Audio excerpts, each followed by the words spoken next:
We're back in Glorantha, baby! Herding cows, raiding people, trading with humanoid ducks, being tempted by gods of chaos. Six Ages 2 Lights Going Out is, as the name indicates, the second title in the Six Ages series, developed by A Sharp and released for PC, Mac and iOS in 2023.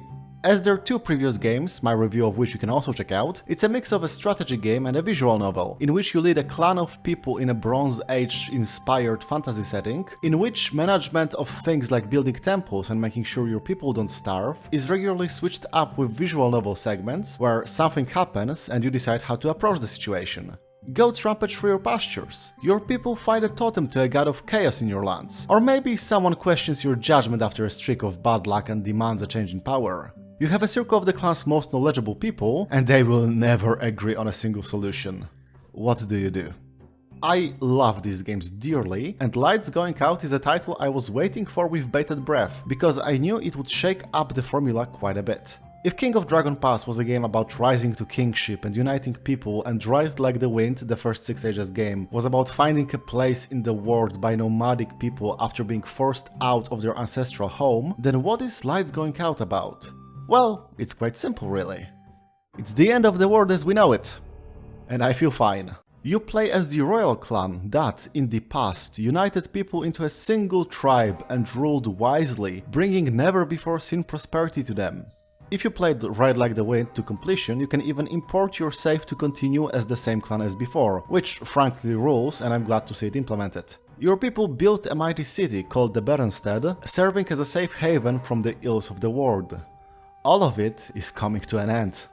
Right at the start of the game, you are informed several key deities of your pantheon are dead, hundreds of your people died from the plague, and you are told that the world will, in no uncertain terms, die as well. And the best you can do is fight to help it be born anew. The royal regalia were lost, so the rightful king of your tribe was never properly crowned, and other clans frankly dismiss your authority.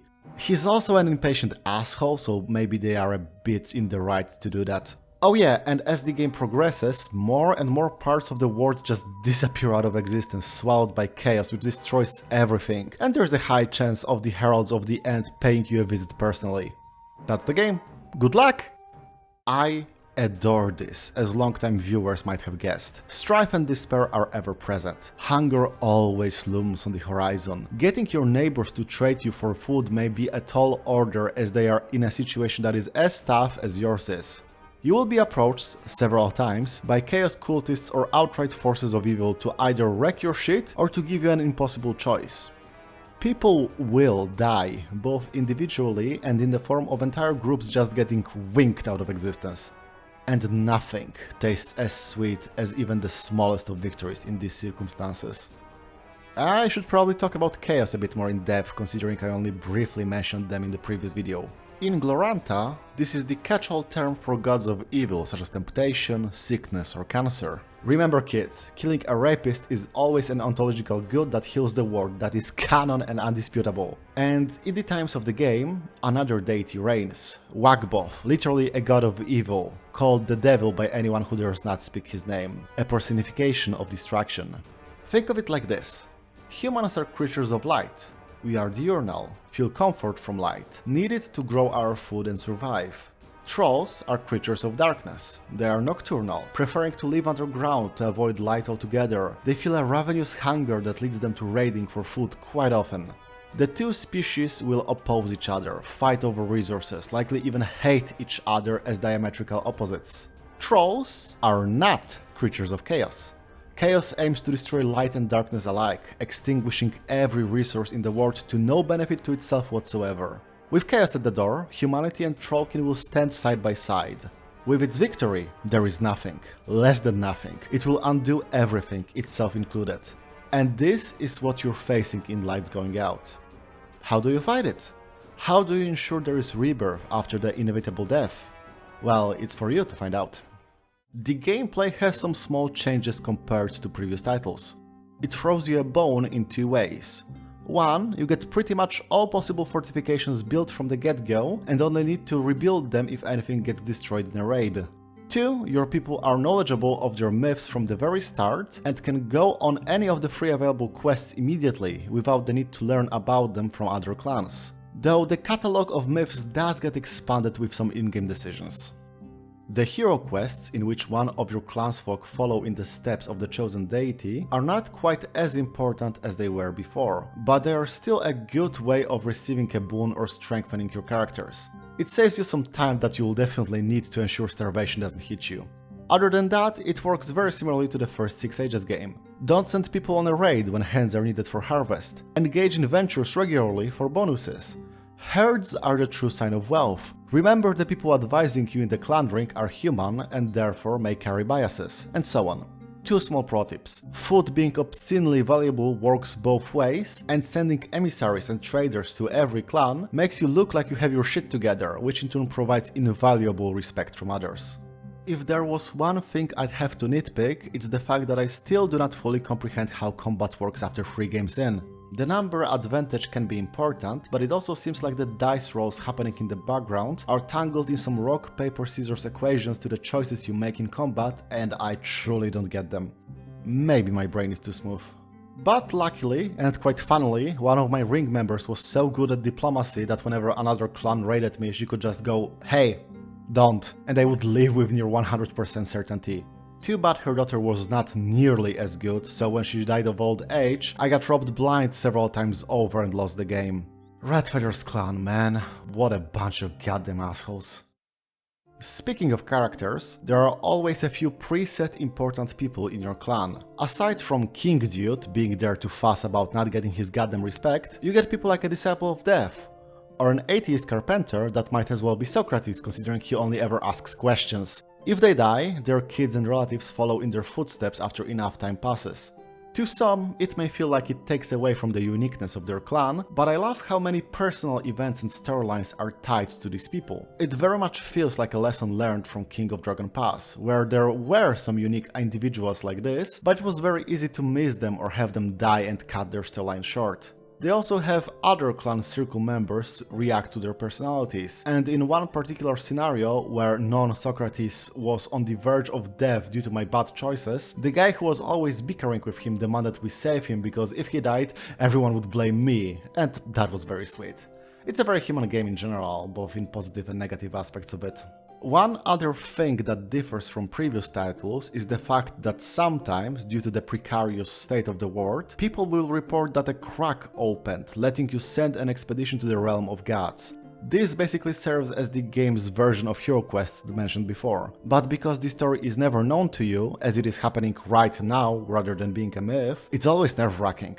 Rather than try to game it, you need to make sure you understand the character you sent in and what would be the best course of action for them and their survival. Don't try to bargain with gods if your guy is not a skilled merchant. Don't throw someone that's merely good at combat into hordes of chaos or the goddamn devil himself. I genuinely love it, though because of how it is structured, it isn't quite as memorable of a story with a lesson on gods and their character as true hero quests are. But hey, I could make my best warrior stand side by side with my boy Elmal as he protects us from the evils of the world. That counts for something.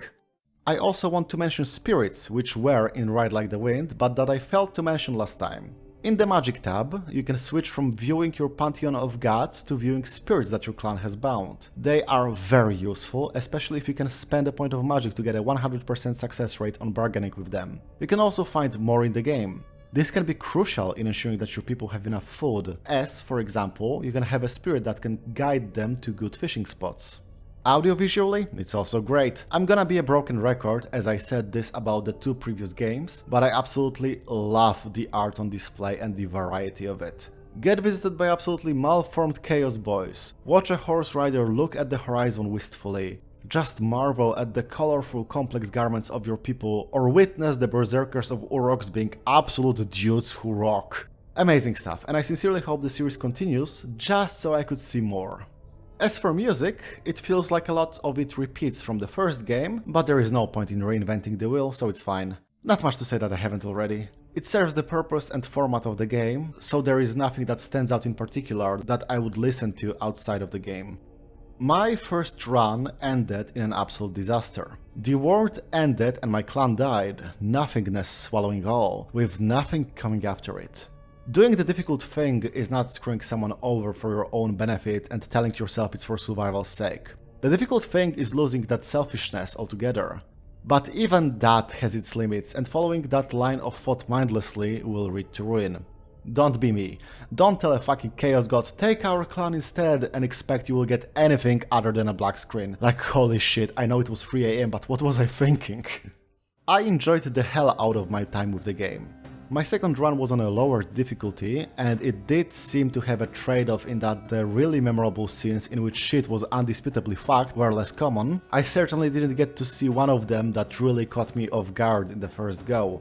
But I do not regret it, as I got to witness the ending of the game and it is hauntingly beautiful. Not going to spoil anything, but the quality of how the endgame is handled in each A-sharp game has been on an upward slope so far.